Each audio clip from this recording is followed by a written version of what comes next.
What's going on, guys? Finally getting into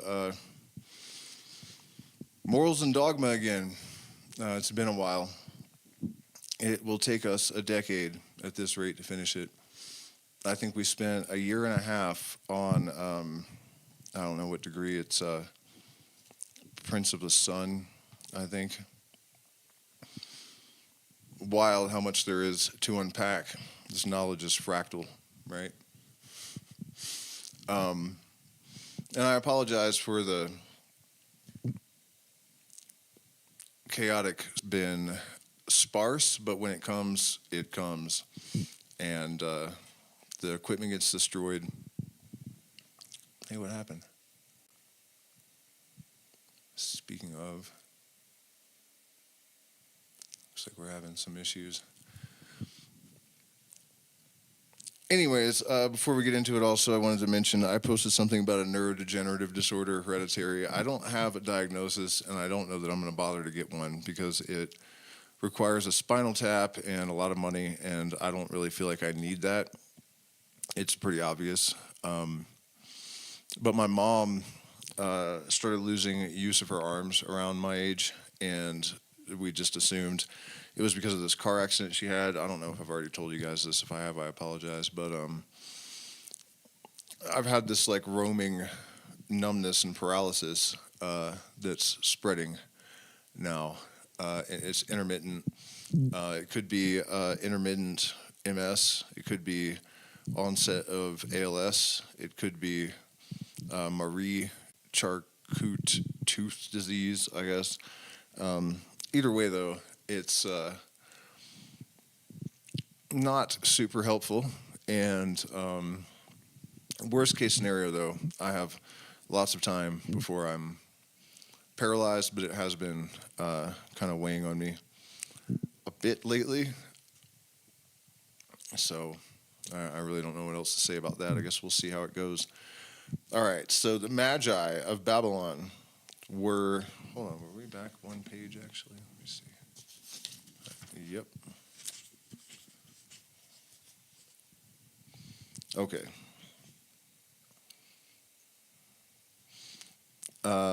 So it looks like we were talking about the pleroma, which means the fullness of things, and how the deity comprehended himself in everything, and the light, for he was the sun god.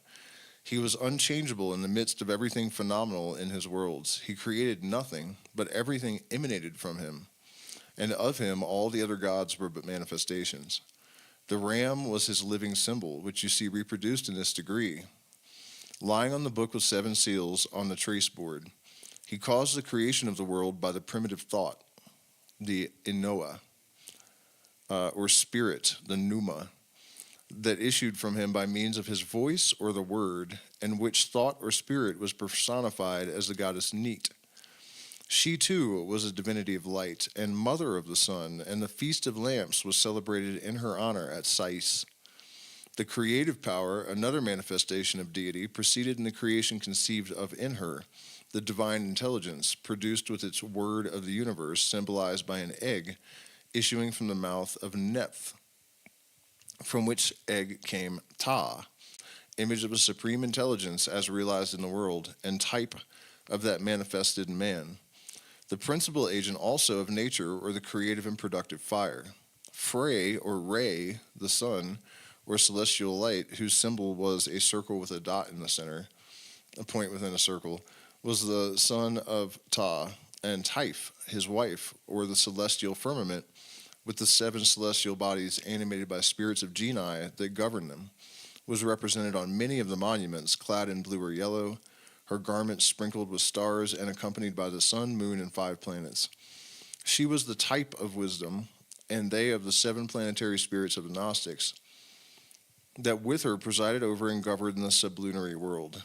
In this degree, unknown for 100 years to those who have practiced it, these emblems reproduced refer to these old doctrines. The lamb, the yellow hanging strewed with stars, the 7 columns, candlesticks, and seals all recall them to us. The lion was the symbol of Atum Re, the great god of Upper Egypt, the hawk, or Ra of Phrae, the eagle of Mendes, the bull of Apis, and 3 of these are seen under the platform of which our altar stands. The first Hermes was the intelligence or word of God, moved with compassion for a race living without law, and wishing to teach them that they sprang from his bosom, and to point out to them the way they should go. The books which the first Hermes, the same with Enoch, had written on the mysteries of divine science and the sacred characters being unknown to those who lived after the flood.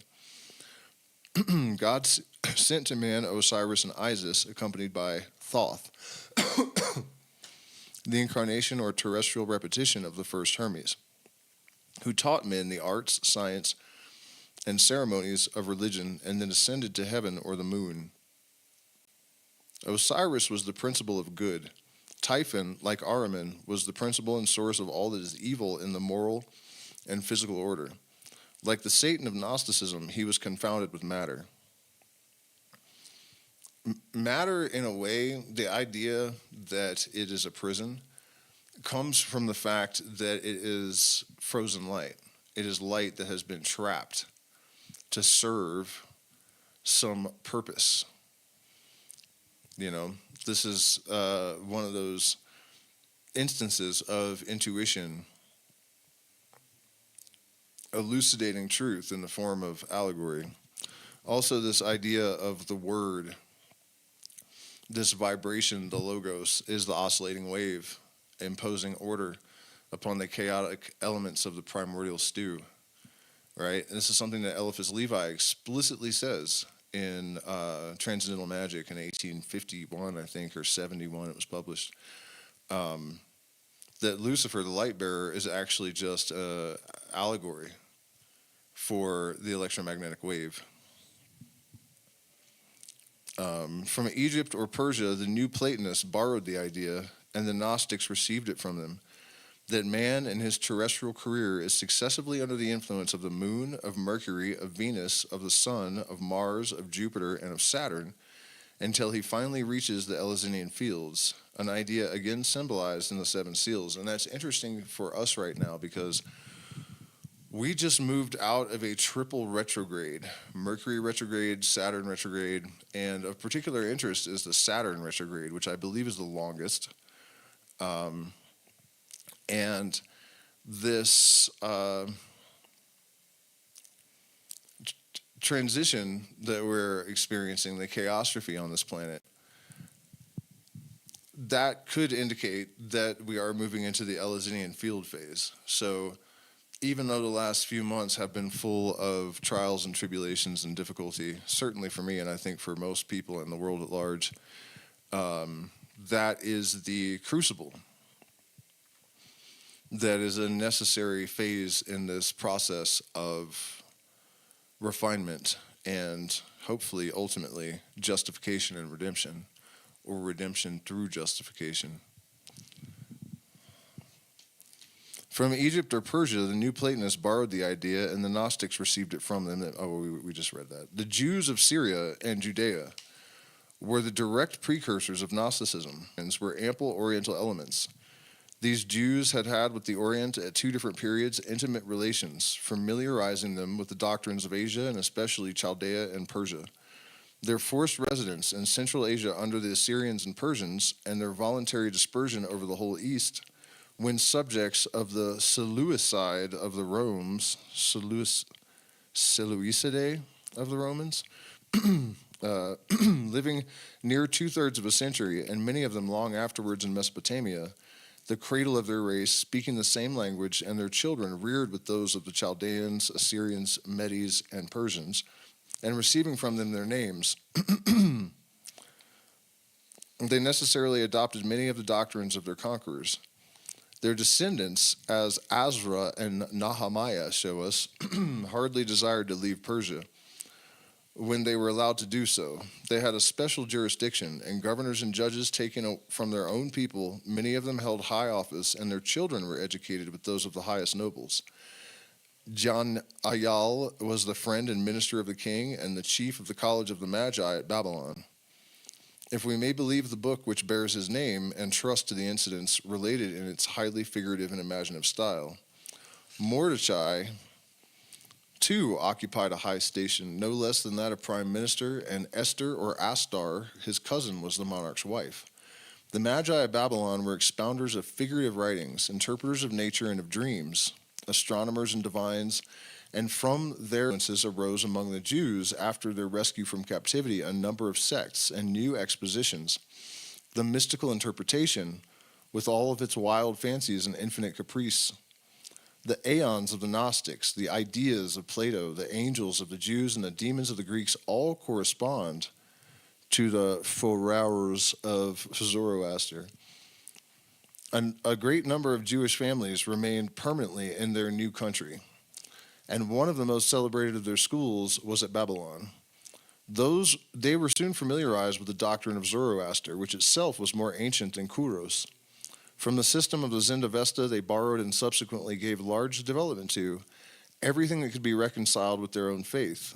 And these additions to the old doctrine were soon spread by the constant intercourse of commerce into Syria and Palestine.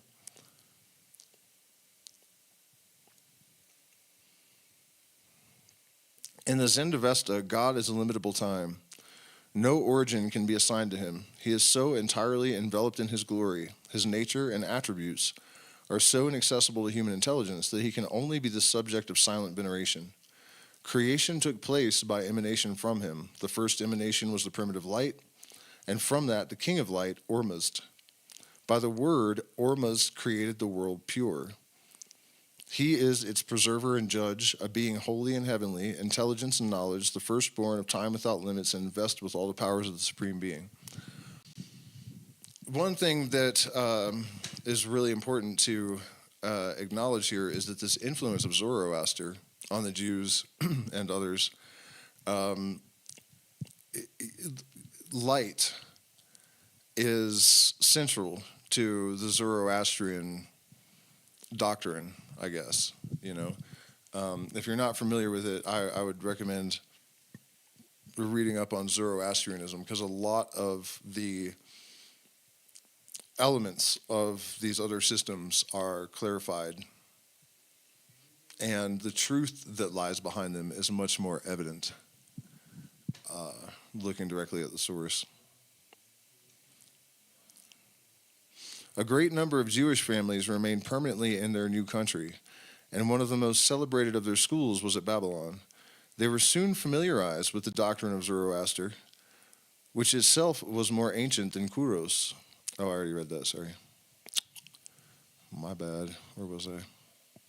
Oh, still he is, strictly speaking, the fourth being. He had a Fourrure, a pre-existing soul, in the language of Plato, a type or ideal, and it is said of him that he existed from the beginning in the primitive light.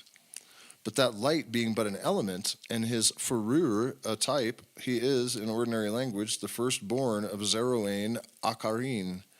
Behold again the word of masonry, the man on the tracing board of the degree, the light towards which all masons travel.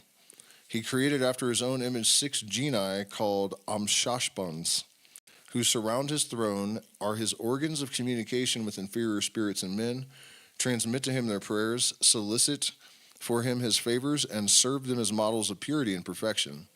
Thus we have the demiurgos of Gnosticism and the 6 genii of the system. These are the Hebrew archangels of the planets. The name of these Amshashbans are Baman, Ardibahest, Shariver, Sapandaband, Kordad, and Amurdad. The fourth, the holy Sampandamad, created the first man and woman. Then Ormuzd created 28 Isids, of whom Mithras is the chief. They watch with Ormuzd and Amshashbans over the happiness, purity, and preservation of the world, which is under their government, and they are also models for mankind and interpreters of men's prayers. With Mithras and Ormuzd, they make a pleroma, or complete number of 30, corresponding to the 30 aeons of the Gnostics, and the Ogdoad, Dodecadad, and Decad of the Egyptians. Mithras was the sun god, invoked with and soon confounded with him, becoming the object of a special worship and eclipsing Ormuzd himself. The third order of pure spirits is more numerous. They are the Fourrures, the thoughts of Ormuzd, or the ideas which he conceived before proceeding to the creation of things. They too are superior to men. They protect them during their life on earth. They will purify them from evil at their resurrection. They are their tutelary genii from the fall to the complete regeneration. Ahriman, second born of the primitive light, emanated from it, pure like Ormuzd, but proud and ambitious, yielded to jealousy of the firstborn. For his hatred and pride, the Eternal condemned him to dwell for 12,000 years in that part of space where no ray of light reaches. There is no God where I am. The Black Empire of Darkness. In that period, the struggle between light and darkness, good and evil, will be terminated. Ahriman scorned to submit and took the field against Ormuzd. To the good spirits created by his brother, he opposed an innumerable army of evil ones. The 7 Amshashpans, he opposed 7 archdevs attached to the 7 planets. To the Izeds and Ferurs, an equal number of devs, which brought upon the world all moral and physical evils, hence poverty, maladies, impurity, envy, chagrin, drunkenness, falsehood, calumny, and their horrible array. The image of Ahriman was the dragon, confounded by the Jews with Satan and the serpent tempter. After a reign of 3,000 years, Ormuzd had created the material world in 6 periods, calling successively into existence light, water, earth, plants, animal, and man. But Ahriman concurred in creating the earth and water. For darkness was already an element, and Ormuzd could not exclude its master. So also the two concurred in producing man. Ormuzd produced, by his will and word, a being that was the type and source of universal life for everything that exists under heaven. He placed in man a pure principle, or life, proceeding from the Supreme Being. But Ahriman destroyed that pure principle in the form wherewith it was clothed, and when Ormuzd had made of its recovered and purified essence the first man and woman, Ahriman seduced and tempted them with wine and fruits, the woman yielding first. Now, I'm sure you guys kind of get where that's all going and the point there. He is explaining to the lower degree initiate, who is undoubtedly Christian, where his religion came from. And when you examine these things, you can easily see the veil that was rent in the mythologizing. You know, with each successive retelling of the tale, the essential message, the truth, the light of truth, is obscured to a greater and greater degree. With each revelation, I think I meant revolution in the sense of turning a wheel, but with each anti-revelation, the essence is more occulted. And it's an interesting observation, I guess, that once you understand the spiral, self-recursive, generative principles of all things, you realize that that actually was a necessary part of the process, because it sort of results in this correspondence or congruence, or it gives us the ability to connect where science is taking our knowledge now to not the most recent manifestations of these stories, but to the original, the oldest, to the source. And there's a profound lesson in that for humanity, if we are but willing and able to take notice. Thank you guys for your support. Next time we'll go a little longer, but I have a video that I am live stream I have to do in 10 minutes. So, yeah, thank you guys, and I'll see you soon.